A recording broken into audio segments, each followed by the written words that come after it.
Eh ben, bonjour tout le monde. Aujourd'hui, ça rigole pas, je suis avec un avocat, avec Nemo Janvois.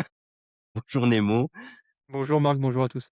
Alors, là, on va être sur un process un peu particulier, des choses que je traite pas. Moi, mon objectif, c'est plutôt d'amener de la rentabilité, puis de la tranquillité d'esprit aux dirigeants. Mais quand on est arrivé au bout du bout, qu'on n'est pas passé par là et que justement l'entreprise est en train de partir, de travers. Qu'est-ce qu'on fait? Mais avant ça, j'aimerais bien, Nemo, que vous nous situiez le contexte. En fait, c'est quoi les enjeux autour, des entreprises qui arrivent à un moment de difficulté? Écoutez, alors peut-être 2 mots de présentation juste, histoire que tout le monde comprenne un petit peu qui je suis. Donc Nemo Janvois, avocat au barreau de Lyon. Moi j'exerce surtout en contentieux commercial et en droit des entreprises en difficulté, donc tout ce qui va concerner de près ou de loin la faillite d'entreprise.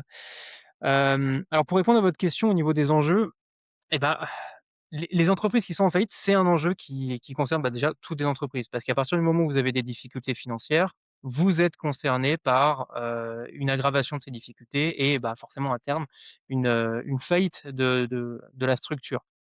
Pour vous situer un petit peu, en 2025, on parle de 70 000 ouvertures de procédures collectives. Alors les procédures collectives, je pourrais revenir dessus. Ce sont les procédures qui sont, sous couvert de la direction du tribunal de commerce et dans les 2 tiers des cas, on parle de liquidation judiciaire. C'est-à-dire qu'on prend la boîte, on la ferme, on démet le dirigeant de ses fonctions, on organise la liquidation de tous ses actifs et on essaye de rembourser au maximum les créanciers. Donc, on est vraiment sur une majorité de faillites au sens, propre du terme. C'est de ça qu'on parle, quand on parle d'enjeux, on va dire en termes vraiment économiques et après évidemment, il y a toutes les répercussions de ces faillites. À partir du moment où une société, dépose le bilan, ne peut plus payer ses partenaires, bah, ses partenaires se retrouvent avec, peut-être des marchandises qui ont été livrées et qui ne sont pas payées, avec des services qui ont été rendus qui ne sont pas payés. Ça impacte leur trésorerie, ça impacte leurs marges. Potentiellement, ça les met elles aussi en difficulté, faillite et cetera et je parle même pas des licenciements qu'il peut y avoir et qui entraînent évidemment une perte de clientèle et de chiffre d'affaires pour d'autres entreprises. Bah, dès que l'entreprise est un peu grosse, c'est des réactions en chaîne, quoi, derrière, hein. Tout à fait. Plus grosse est l'entreprise, plus fortes sont les réactions. Ouais, ouais, ouais.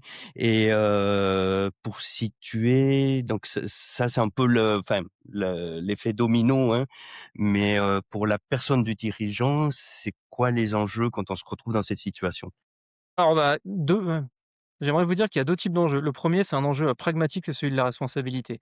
Mmh mh. Il faut pas voir, la société, donc qu'on appelle généralement société à responsabilité limitée, par exemple dans le cas d'une SARL ou, SAS, mais ça reste des sociétés à responsabilité limitée. Faut pas perdre d'enjeu que, de vue que, c'est pas parce que votre société a une forme à responsabilité limitée qu'on peut pas aller chercher votre responsabilité. Votre société fait faillite.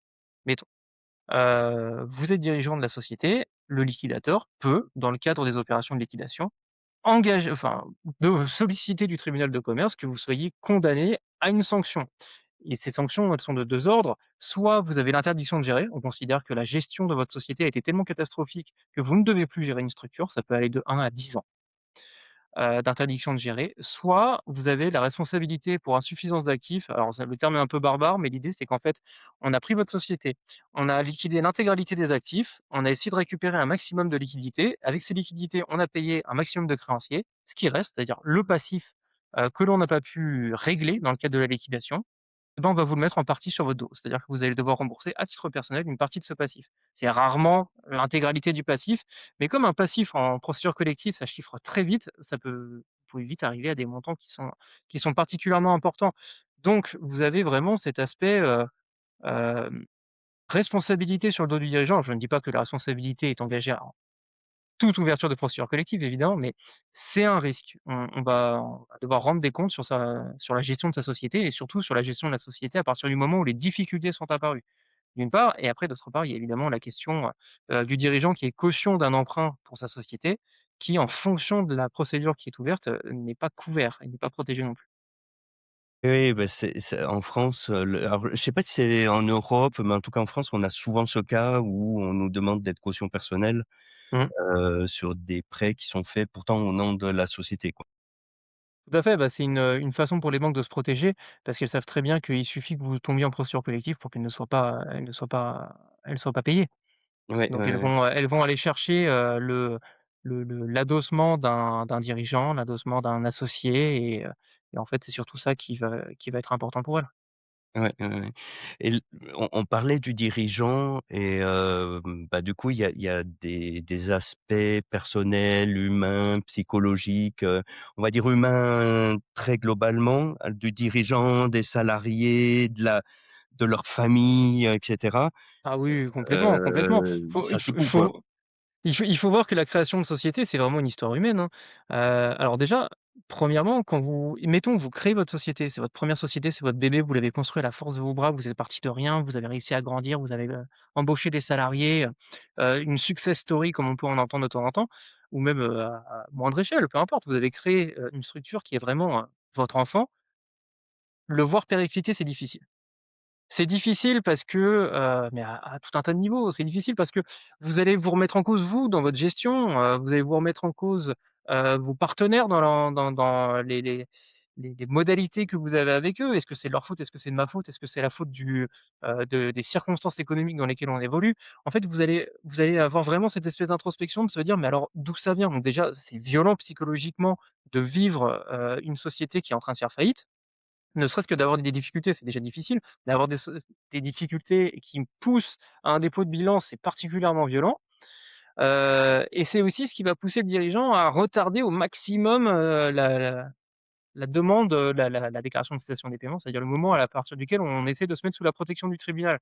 Et très franchement, je comprends. Vous c'est difficile d'admettre qu'on on ne puisse plus s'en sortir par soi-même et que non, demain, ça n'ira pas forcément mieux. Des fois, ça arrive, des fois, ça n'arrive pas, mais il faut aussi rester objectif et c'est très difficile pour un dirigeant ou pour n'importe qui, hein, de rester objectif quand en face de vous, vous avez, le projet d'une vie, vous avez des fois le projet de plusieurs vies. Moi, j'ai des clients qui ont hérité de leur société. De leurs parents qui sont décédés et derrière, il y a toute la volonté de faire mieux, la volonté aussi de prouver qu'on est capable de tenir et des fois des difficultés qui ne sont absolument pas liées à la gestion du dirigeant. Typiquement, vous avez des entreprises du BTP il y a quelques années et c'était il y a pas si longtemps que ça, qui ont fait faillite, notamment dans la région, savoyarde, Haute-Savoyarde, parce qu'ils construisaient des chalets en bois, forcément, sauf que, les réserves de bois canadiennes avaient brûlé à l'été précédent. Je veux dire, c'est quelque chose sur lequel le dirigeant a aucun pouvoir, il n'y peut Ouais, rien. Sauf que le problème, c'est que du coup, le coût des matières premières a explosé, ce qui fait que, ça a été très compliqué d'obtenir des marchés de construction de chalets et vous avez une entreprise artisane qui a peut-être, 80 ans d'existence parce que ça arrive, c'est pas souvent, mais ça arrive, qui s'est succédé sur 3 générations et qui aujourd'hui, a un chiffre d'affaires qui est anecdotique, des dettes qui s'accumulent. Vous n'y êtes pour rien, mais en attendant, c'est l'entreprise de votre famille qui est en train de péricliter. ouais, Et ouais, c'est pas forcément facile à encaisser. C'est pas forcément facile non plus, pour les salariés. Si vous êtes salarié, on vous dit que votre société elle est en train de faire faillite, bah, tout de suite vous pensez à: «OK, si elle fait faillite, je suis licencié, comment je retrouve du travail?» C'est pas forcément facile en fonction de l'âge que vous avez, si vous avez fait 30 ans de boîte et que vous avez aujourd'hui 55 ans, retrouver un travail, c'est pas aussi simple que quand vous en avez 30. ouais, C'est à prendre en compte aussi, donc vous avez des salariés aussi qui se battent pour le redressement de leur entreprise, qui sont à fond derrière le dirigeant et je pense qu'il faut aussi, prendre ça en compte. Donc c'est quelque chose qui impacte le dirigeant, psychologiquement dans sa vie de tous les jours. C'est quelque chose qui va impacter les salariés, c'est quelque chose qui va impacter leur entourage parce que forcément, ça impacte, votre vie personnelle. À partir du moment où vous devez vous battre nuit et jour pour redresser votre société, bah, forcément, c'est et ça joue sur puis votre vie. Et puis, justement dans les causes externes, quand on discutait pour préparer, cet enregistrement, là on enregistre début juin 2026, donc, des coûts sur le pétrole, les carburants, qui explosent et vous voyez pas mal de sociétés de transport qui se retrouvent Mmh. étranglées parce que en termes de liquidité, ça marche plus, quoi, hein. Bah, forcément, parce que, quand vous êtes une société de transport, votre charge alors c'est pas que ça comme charge, mais vous avez une grosse, grosse charge qui est celle du carburant, parce que vous faites beaucoup de bornes quand même. Heu, Fatalement, si vous avez un prix du carburant qui passe de, 1,6 à 2,4, bah, ça ronge votre marge et si votre marge est assez serrée parce que, parce que la situation économique fait que votre marge est serrée et bah, tout de suite ça érode votre marge, vous n'êtes plus rentable et au fur et à mesure, ça va venir grignoter votre trésorerie, tout Alors simplement. maintenant qu'on a bien fait peur à tout le monde, C'est quoi les solutions? Non, il faut pas avoir peur. En fait, et je pense qu'il faut avoir un regard un peu pragmatique, si vous voulez. En France, on a, un regard qui est très pragmatique sur la faillite d'entreprise. Le législateur, mais ça depuis maintenant, un certain nombre d'années, parce que le droit des entreprises en difficulté, c'est quelque chose qui a évolué, qui a évolué depuis quand même bien maintenant une trentaine d'années facilement. L'idée, c'est quand même d'être concret. En fait, on a une situation qui est on a des règles et des situations qui nécessitent d'être franc et d'être, objectif sur des capacités de société à se redresser. À partir de là, on met en place des règles qui sont tout à fait exceptionnelles, qui mettent de côté les grands principes juridiques auxquels on a l'habitude, pour justement savoir si oui ou non on peut redresser la société et lui laisser une chance. Parce que comme je vous disais, une société qui se redresse pas, qui liquide derrière, c'est des faillites en chaîne. Donc, il faut pas, avoir peur, et je pense que c'est vraiment ça aussi le sens que j'aimerais donner à mon intervention. Ce qu'on appelle les entreprises en difficulté, parce qu'on ne peut pas les appeler faillites, en fait, faillite ça fait peur. Entreprises en difficulté, c'est beaucoup plus réaliste comme terme. Parce que vous n'avez pas que, des procédures de faillite, en fait. Vous avez tout un tas de procédures qui permettent d'anticiper. Bah, déjà, première chose, le point le plus important, c'est essayez de prendre du recul aussi sur votre situation. C'est pas forcément facile, mais quand vous avez, votre société avec un chiffre d'affaires qui est en baisse ou, des charges qui explosent, se poser la question de: «Est-ce que j'ai une solution à court terme ou pas?» Parce que si j'ai pas de solution à court terme, OK, bah, vous commencez à regarder le moyen terme, mais il faut pas perdre de vue que votre court terme va devenir catastrophique de plus en plus. Quand vous avez une société, et c'est le cas de certains de mes clients qui viennent me voir en disant: «Bah, ça commence à être un peu compliqué, ça fait 6 mois que j'ai pas payé mon loyer». Oui, oui, effectivement, c'est compliqué, oui, et votre bailleur est quand même relativement cool. Faut pas non plus, perdre de vue que c'est quelque chose qui s'anticipe, et plus tôt on anticipe ces difficultés, plus c'est facile de les résoudre, et tout créancier préférera qu'on vienne le voir en amont, en lui disant: «Écoutez, c'est un peu compliqué en ce moment, voilà, ça fait 2 mois où le chiffre d'affaires est pas terrible. Est-ce que ça vous convient si on a un échéancier de paiement?» Mais qui refuse? Soyons clairs, qui refuse? Les banques ne refuseront jamais, l'URSSAF ne refusera jamais, les impôts ne refusera jamais, votre bailleur ne refusera jamais, déjà parce que tout le monde sait que ça arrive et que tout le monde préfère être payé, et on préfère attendre un petit peu et être payé plutôt que ne pas être payé du tout. Et quand vous êtes une société, on sait très bien que l'épée de Damoclès au-dessus de la tête des créanciers, c'est la procédure collective, la liquidation, et derrière ils sont pas payés. Donc soyons clairs, il faut pas en avoir peur. Il faut juste prendre conscience que des fois on est en difficulté et il faut en parler. Et c'est un allez-y Marc. Oui, oui, oui, oui, le je enfin, il y a un point qui est, que moi je connaissais pas, parce que souvent on voit c'est publié et en fait, il y a des procédures qui restent confidentielles, Ah à complètement, condition qu'on s'y prenne en avance. Parce que ça, bah, vis-à-vis des clients, vis-à-vis des fournisseurs, des banques et cetera, et ça reste écrit pour longtemps. Donc si on peut rentrer dans des procédures confidentielles, c'est pas mal.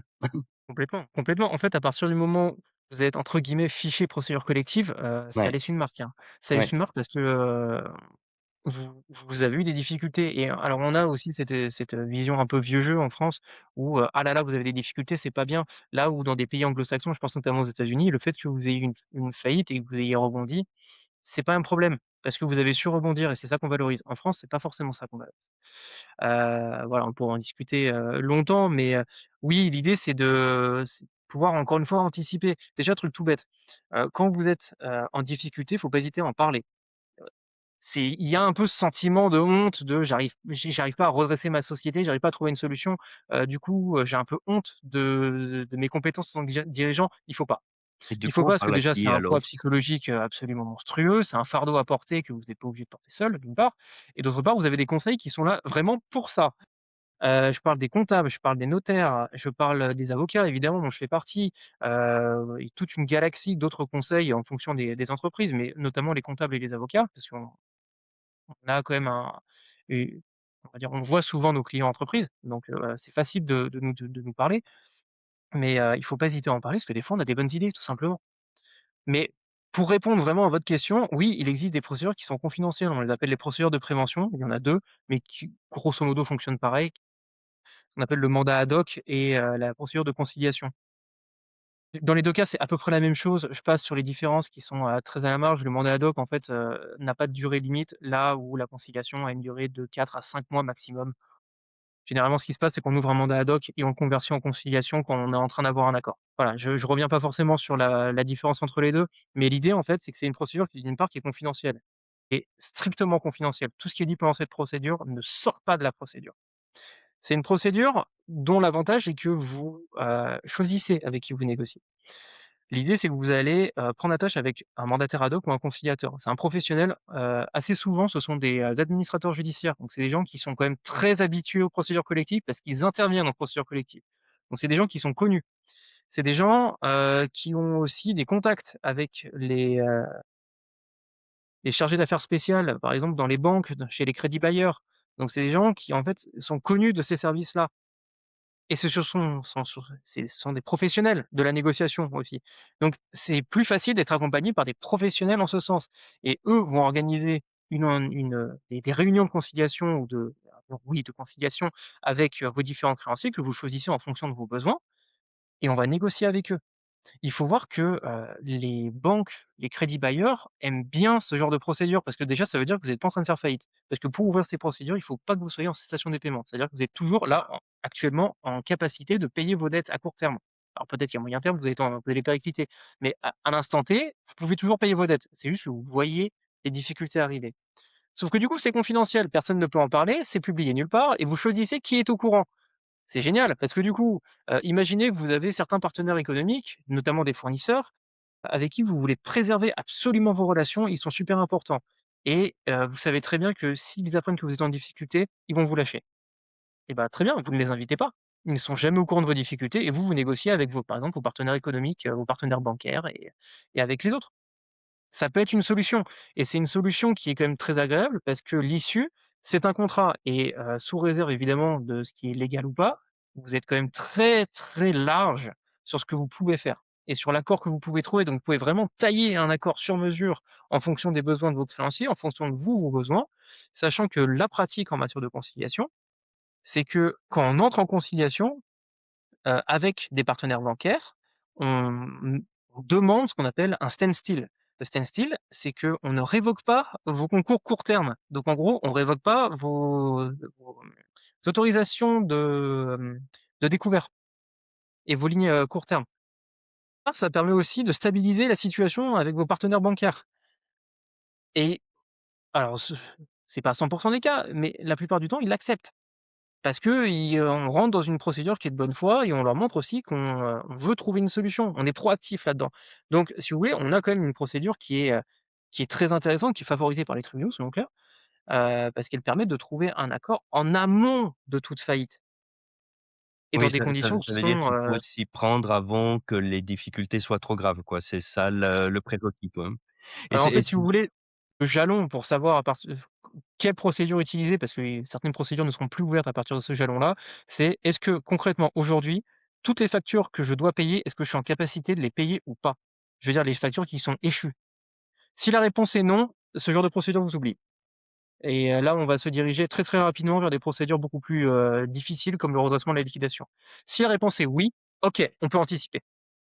d'accord, oui, donc ça veut dire faut vraiment avoir un ce qui est difficile dans ces cas-là, c'est l'aspect, je dirais personnel, psychologique. On dit: «Non, mais je vais y arriver» et de regarder et au contraire de regarder froidement, de dire: «Ben, là quand même c'est chaud, faut peut-être faire quelque chose, quoi», hein. C'est ça, mais disons que, oui, c'est difficile et oui, généralement, en fait, le jalon, on le dépasse et on va commencer à essayer d'appeler, les partenaires qu'on connaît bien, d'appeler des fois les banques aussi, hein Mmh et mh. de leur demander, en fait, des délais de paiement. OK, mais quand vous commencez à demander des délais de paiement à tout le monde, c'est qu'il faut peut-être réfléchir, à une solution sur le fond, parce que ça ne sera pas une solution à court terme. Ouais, ouais. Donc voilà, on a quand même des procédures qui sont quand même bien pratiques. Alors évidemment, il y a toujours la possibilité de négocier avec ses conseils, en dehors de toute procédure, hein, ça rien ne l'empêche, mais on a quand même une procédure qui est faite pour ça, uniquement pour ça. D'accord. Alors et maintenant, c'est un petit peu trop tard, on a passé ce jalon-là. Est-ce qu'on peut passer rapidement, voilà, sur les grandes procédures? On va aller du plus léger au plus lourd. Oui, alors il y a quand même une procédure qu'on peut Procédure collective, là, c'est là qu'on va parler de procédure collective. Il y en a 3. Je passe sur les petites variantes, mais en gros, il y a la sauvegarde, le redressement judiciaire, la liquidation judiciaire. La sauvegarde, il faut pas que vous ayez passé le jalon. Faut pas que vous soyez ce qu'on appelle en cessation des paiements. Alors, je vous fais pas la définition. Cessation des paiements, c'est l'impossibilité de faire face à son passif exigible avec son actif disponible. Bref, l'idée, c'est que vous n'êtes pas en train de déposer le bilan. Vous voyez les difficultés arriver. Je précise que les difficultés sont pas forcément financières d'ailleurs. Ah On oui. oublie trop souvent que la sauvegarde, on peut l'utiliser pour d'autres, difficultés qui ne sont pas nécessairement financières. Alors évidemment, on préfère quand c'est financier parce que c'est plus simple, c'est plus palpable, mais des fois vous avez des difficultés d'ordre juridique. Toujours est-il que la procédure de sauvegarde, déjà, le gros point positif, c'est qu'on ne vous démet pas de vos fonctions de dirigeant. Vous n'êtes pas en faillite, donc on considère qu'on n'a pas à, revenir sur votre manière de gérer la société. Vous n'êtes pas en faillite. Pourquoi on irait vous démettre de vos fonctions? Donc on va, appliquer la procédure collective. Le fonctionnement d'une procédure collective est assez simple. Vous avez un jugement d'ouverture, c'est-à-dire procédure collective, ça se demande auprès du tribunal de commerce ou tribunal des activités économiques, c'est pareil. Hem, le tribunal va ouvrir ou pas la procédure et à partir du jugement d'ouverture, donc le jour même à 0 h 00, toutes les dettes qui sont nées avant, on les met dans un grand sac. Je schématise. On les met dans un grand sac, on les met de côté et vous ne payez pas ces dettes. Alors, c'est assez violent pour les partenaires économiques, d'où l'intérêt d'anticiper un maximum parce que ils se retrouvent avec des dettes qui sont pas payées, des fois qui sont importantes, et ils le prennent à peu près tout le temps mal et ça s'entend. Mais toujours est-il que vous mettez les dettes de côté, vous continuez à vivre normalement les factures échues au fur et à mesure, après le jugement d'ouverture, vous les payez, comme c'est prévu et vous mettez en place un plan de sauvegarde. Vous dites: «Voilà, moi j'ai besoin d'anticiper les difficultés, donc je vais étaler ce gros sac de créances antérieures sur un certain nombre d'années où je vais mettre en place telle et telle, comment dire? Telle et telle, procédure ou tel et tel, projet pour pouvoir redresser, ma société sans avoir besoin de subir le poids de mes dettes. Et généralement, c'est plutôt bon signe et c'est bon signe pour tout le monde parce que ça veut dire que concrètement, si vous êtes en sauvegarde, c'est que vous êtes pas en faillite, c'est que vous avez anticipé, donc la probabilité que vous payiez vos dettes, elle est déjà beaucoup plus haute que sur les autres procédures. Généralement, ça a tendance à un peu à, entre guillemets, «rassurer», les créanciers dans leur malheur. Maintenant, imaginons que vous avez passé, jalon du «Je Je suis en je cessation des je paiements». juste j'aurais une petite question.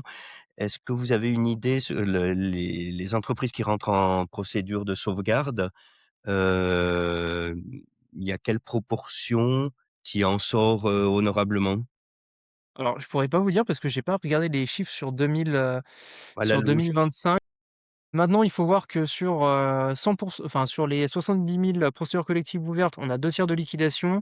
Les sauvegardes, c'est très, très peu, hein. C'est Oui, vraiment très, d'accord. très peu. Maintenant, je serais incapable de vous donner un pourcentage, OK, bon, c'est pas grave. Maintenant, plus tôt on s'y prend, enfin, plus on a de probabilité de réussir, hein. Tout à Sachant que fait. la sauvegarde, en règle générale, ça se passe plutôt bien, sauf à ce que, ça dégénère. On arrive en cessation des paiements parce qu'on n'arrive pas à faire face à la difficulté qui arrive et là, on passe au redressement et c'est pareil, vous arrivez en redressement après une sauvegarde, vous avez le tribunal qui est au courant de toute la situation de la société parce qu'il l'a déjà vécu. Vous avez les organes de la procédure, je reviendrai dessus, donc administrateur judiciaire, s'il y en a un, mandataire judiciaire, juge commissaire, qui sont là, qui suivent la société, qui sont déjà au courant de ce qui se passe. Bon, en règle générale, déjà, le dirigeant, c'est assez rare qu'on engage sa responsabilité là, parce qu'il a fait les choses quand même très en amont, d'une part. D'autre part, heu, vous avez quand même bien anticipé, donc on a encore plus d'armes pour se défendre. On a encore plus d'armes après pour trouver une solution, parce que vous êtes en cessation des paiements. Déjà, légalement, quand vous êtes en cessation des paiements depuis plus de 45 jours, vous avez l'obligation d'ouvrir un redressement ou une liquidation. Bon, ça, c'est la théorie parce qu'en pratique, qui respecte ce délai? Mais bon, ça reste un délai qui est posé par la loi, on peut vous le reprocher. En pratique, on le reproche assez rarement, mais il demeure que si vous êtes en faillite depuis plus de 6 mois, que vous avez rien fait, oui, on va certainement vous le reprocher. Maintenant, vous avez le choix entre le redressement judiciaire et la liquidation judiciaire. La différence entre les 2, elle est assez simple. Est-ce qu'on est capable de redresser la société ou pas? C'est juste ça, c'est tout bête. C'est est-ce qu'on a des perspectives de redressement ou pas? Sachant qu'en redressement, on n'a que 2 issues. Soit on trouve, même, évidemment, fonctionnement, on met toutes les créances antérieures dans un gros sac, on les met de côté et on voit si on arrive à les payer. L'idée, c'est soit on a un plan de redressement qui permet un apurement des dettes antérieures, ça peut aller jusqu'à, 9-10 ans, hein, un apurement des dettes. C'est quand même assez long, mais bon, ça nécessite de prouver qu'on est capable de redresser la situation de la société. Soit on cède les actifs de la société. Ça existe aussi. C'est-à-dire on a un peu de trésorerie, on a des disponibilités, on a de la trésorerie dans la société. On sait qu'on peut faire face, dans les 6 prochains mois aux charges de la société. On sait qu'on va pas pouvoir la redresser parce que impossible, parce que le marché ne marche pas, parce que la structure de même de la société ne permet plus d'être rentable, et ben, on peut envisager une cession. Donc là, on va appeler des candidats repreneurs, on va étudier leurs différentes cessions, savoir combien de salariés ils reprennent, qu'est-ce qu'ils reprennent comme actifs, combien ils valorisent et en fait, le prix de cession va servir à payer les dettes restantes. Ouais, ouais, Donc vous voyez, il y a quand même, des possibilités, qui existent avec, tout un tas d'acteurs dans ces procédures. Vous avez un mandataire judiciaire qu'on sait le travail qui littéralement alors il représente, les intérêts des créanciers certes, mais il a aussi l'habitude de ces procédures. Il a une expertise, il sait, comment ces procédures vont tourner. Vous avez un juge commissaire, c'est-à-dire un juge du tribunal de commerce qui est là pour suivre la procédure. Il n'est pas là pour juger, il rend un rapport à la fin, il donne son avis, mais il est là aussi pour accompagner le dirigeant. Vous avez un tribunal de commerce qui est quand même très à l'écoute, heu, de du dirigeant, très à l'écoute, évidemment, ils sont pas naïfs, non plus, mais ils restent à l'écoute du dirigeant et ils sont pragmatiques. Des professionnels, non pas du droit, c'est des professionnels tout court. Mmh C'est des mh. commerçants, des juges au tribunal de commerce, vu que ce sont des juges consulaires. C'est des gens qui ont vécu une faillite d'entreprise dans leur vie. Ils Mmh savent mh, très mmh. bien de quoi ils parlent, ils savent très bien dans la situation dans laquelle le dirigeant est. Donc il y a pas de «jugement» entre guillemets, au sens, on va dire, large du terme.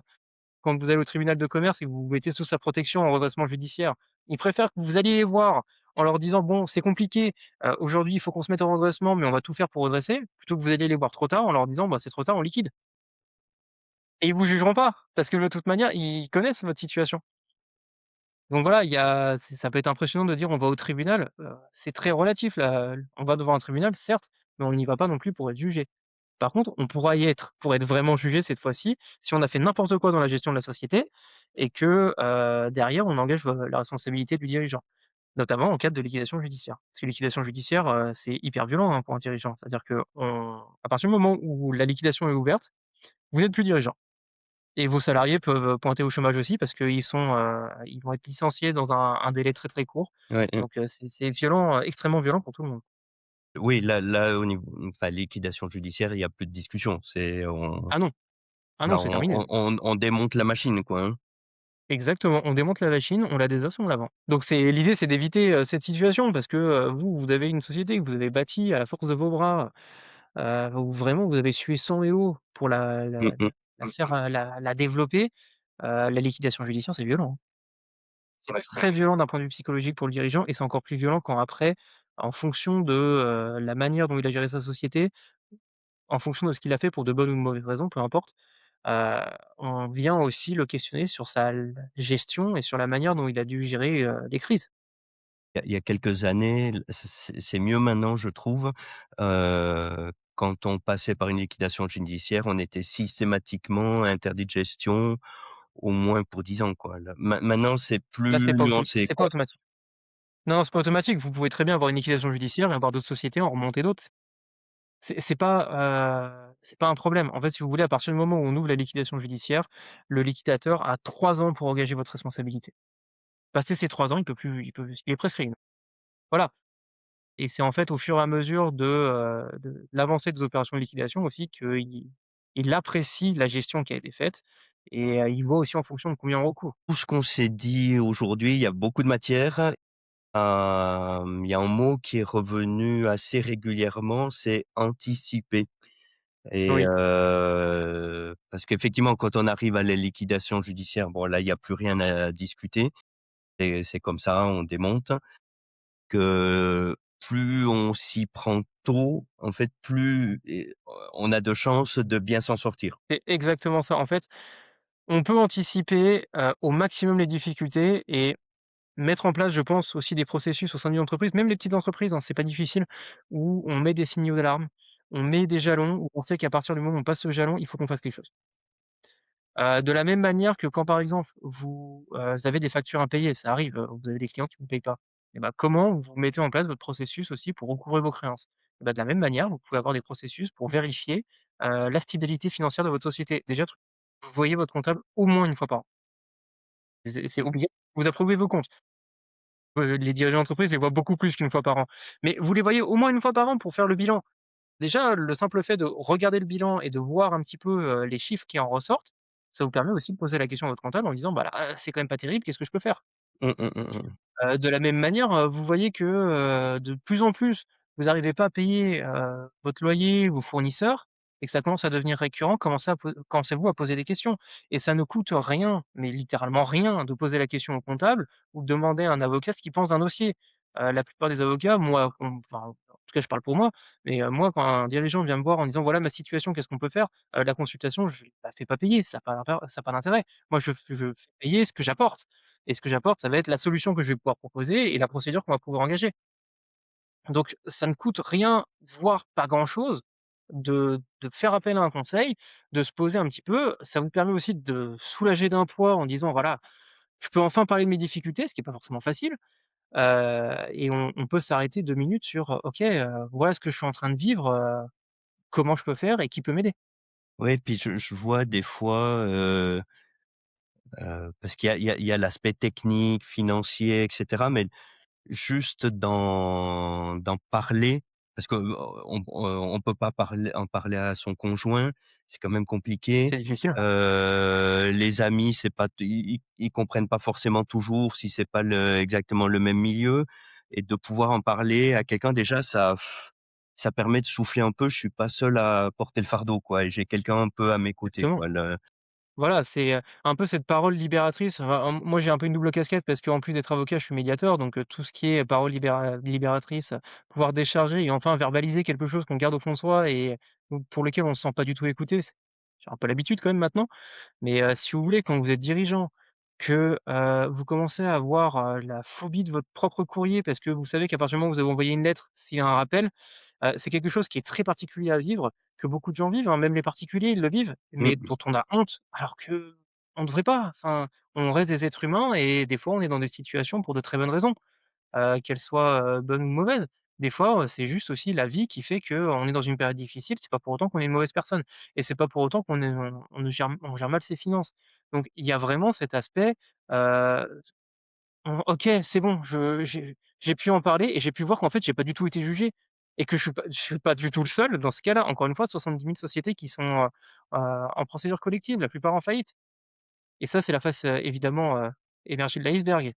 C'est aussi pour ça que dans beaucoup de tribunaux, vous avez un soutien psychologique et des séances de psy qui sont, offertes par des associations à des dirigeants d'entreprise. Parce que c'est lourd, c'est très, très lourd à porter et donc dans ces cas-là, faut pas être seul et il faut en parler, quoi. Et si quelqu'un qui nous écoute, a besoin justement d'aborder ces sujets ou a dans son entourage des personnes, qui auraient besoin dans le monde merveilleux d'internet, où est-ce qu'on peut vous retrouver? Bah, écoutez, de toute façon, j'ai un nom qui fait que je suis pas difficile à retrouver, déjà pour commencer et de toute manière, remarque, je pense qu'on pourra mettre, peut-être en description mes coordonnées, et voilà, moi je reste de toute manière facilement accessible et je réponds au téléphone et aux mails. Donc voilà, faut pas hésiter à en parler, mais il y a pas que moi, hein, enfin je prêche pour ma paroisse évidemment, mais faut pas oublier que le premier partenaire, conseil des entreprises, ça reste le comptable. Parlez-en à votre comptable, hein. Ouais, Quand vous avez si vous avez pas forcément d'avocat, je vous le conseille, mais vous avez pas forcément d'avocat, hem, parlez-en à votre comptable, parlez-en autour de vous et parlez-en aussi, des fois à vos amis, même si c'est pas forcément facile, eux après ils peuvent vous conseiller, ils peuvent déjà vous soulager, vous donner des solutions. bah, merci beaucoup Nemo. Et On merci ça à vous Marc de c'était dense. On c'est dense évidemment et encore, c'était très synthétique. j'imagine. Merci beaucoup et puis, bah, une très bonne suite à vous alors. Et Au une très revoir. bonne suite à vous aussi et merci à tous pour votre écoute.